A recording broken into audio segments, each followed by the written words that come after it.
तब पाई काटा मूडला तेने चालो नहीं। तो वो कहती है कि मेरे पांव के अंदर काटा लग चुका हुआ है और मेरे से चला नहीं जा रहा है। मनोनी बैस लिए, इसलिए मैं यहाँ पर बैठी हुई हूँ। तब तेने मनी तले आई त्यागावा धाड़ी आली। तो वो व्यक्ति क्या कहता है कि माता, जिस गांव की तरफ तुम जा रही हो उस गांव में तो चोर और लुटेरे आए हुए हैं। देत जाऊ नका, और वहां पर धाड़ी आई हुई है, चोर आए हुए हैं, लुटेरे आए हुए हैं, डाकुओं ने वहां पर हमला किया हुआ है, इसलिए तुम वहां पर मत जाओ। आताया मागिलाची गावा जाओ। अब तो तुम ऐसा करो कि पिछले गांव में तुम चली जाओ, क्योंकि वो जो चोर लुटेरे हैं वो लूटते लूटते यहां पर भी आ सकते हैं। मनोनी घोड़िया खाली उतरला।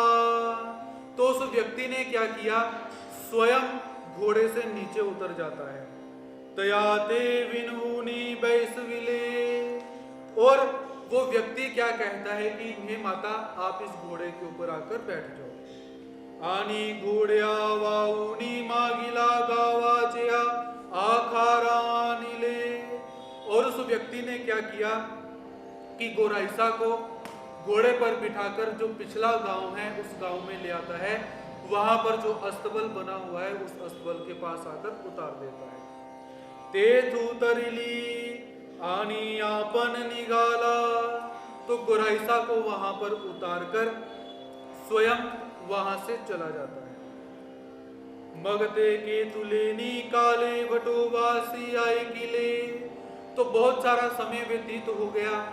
बहुत सारा समय व्यतीत होने के बाद जो आचार्य श्री नागदेव जी थे उनको पता चला कि गोराइसा के साथ ऐसी ऐसी घटना घटी है। आनी मनी तले गौराइसा थोर साये जालेगा। तो आचार्य श्री नागदेव जी उस बात को सुनकर कहते हैं कि जो गोराइसा है उसे बहुत सहायता प्राप्त होगी। अब भगवान श्री कृष्ण महाराज जी का जो पंथ है जय कृष्ण संप्रदाय, इस संप्रदाय के अंदर हमें परमात्मा ने बॉडीगार्ड भी देकर रखा हुआ है। जितने सब यहाँ पर लोग बैठे हुए हैं, हम सब की पात्रता के अनुसार किसी ना किसी देवता ने हमारा अभिमान पकड़ कर रखा हुआ है। आप जितना पाठ पूजा करोगे उतनी बड़ी देवता आपकी भगवान जी के कहने पर रक्षा करेगी। क्योंकि भगवान श्री कृष्ण चक्रधर स्वामी जी क्या कहते हैं, ये उगड़ी नागवी ऐसी दिसते ऐसी परियांची वास कवना ही पाओने।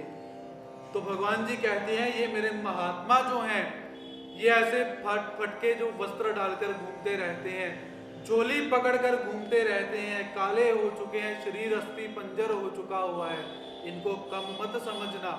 क्योंकि इसकी जो अभिमानिनी देवता है अगर वो क्षुब्ध हो गई तो तुम्हारा कुछ नहीं बचेगा। इसीलिए आप और हम परमात्मा का जितना अधिक पूजन करेंगे, पूजा पाठ करेंगे, उतनी बड़ी बड़ी देवता हमारे बॉडीगार्ड के रूप में खड़ी हो जाती है। ये परमात्मा अदृष्ट पर हमें शक्ति प्रदान करती है। और आचार्य श्री नागदेव जी कहते हैं कि गोराइसा को यहाँ पर सहायता, बहुत सहायता प्राप्त हुई, क्योंकि पैर पर कांटा न लगता तो गोराइसा दूसरे गांव चली जाती और वहां पर जो चोर लुटेरे डाकू आए हुए हैं वो कुछ इनका अनिष्ट भी कर सकते थे। और साथ में अनिष्ट ना हो इसलिए वो घोड़ा भी परमात्मा ने भेज दिया, घोड़े पर बैठकर वो पिछले गांवों में आ जाते। दिवसाचा भोजनी संग्रहे तांबुलने घने। आचार्य श्री नागदेव जी पान का विड़ा खाया करते थे, लेकिन कहीं संग्रह भंग ना हो जाए इसलिए वो सुबह जब लोग बैठे होते थे उनके सामने पान का विड़ा वो नहीं खाते। बटोबास दिवसा भोजन करीती परी तांबुलने घिती। तो आचार्य श्री नागदेव जी जब सुबह दोपहर को भोजन किया करते थे तो भोजन करने के पश्चात जो तांबुल है, पान है, उसका बीड़ा वो नहीं लेते। संन्यास संग्रह भंगेल मनोनी। क्योंकि जो सन्यास का संग्रह होता है वो भंग हो जाएगा, इसीलिए वो पान का बीड़ा नहीं खाया करते थे।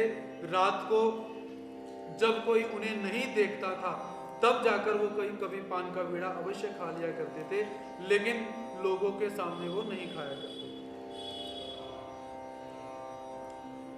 हिराइसा दृढ़त्वानुवादु, हिराइसा के दृढ़त्व के विषय में कहना।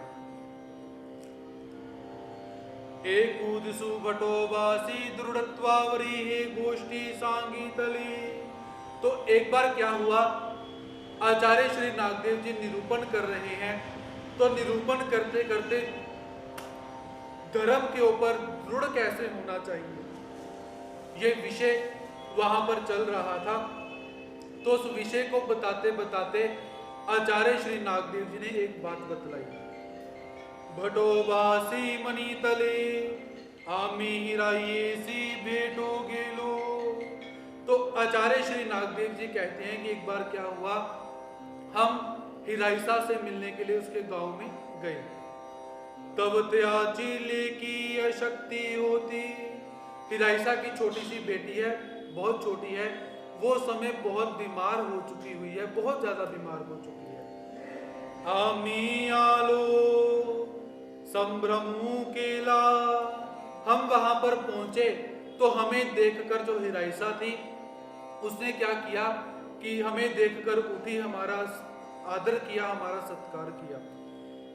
यथोचित अभ्यागत केले, जैसा हमारा सम्मान करना चाहिए था हिराइसा ने वैसा पूरा हमारा सम्मान किया।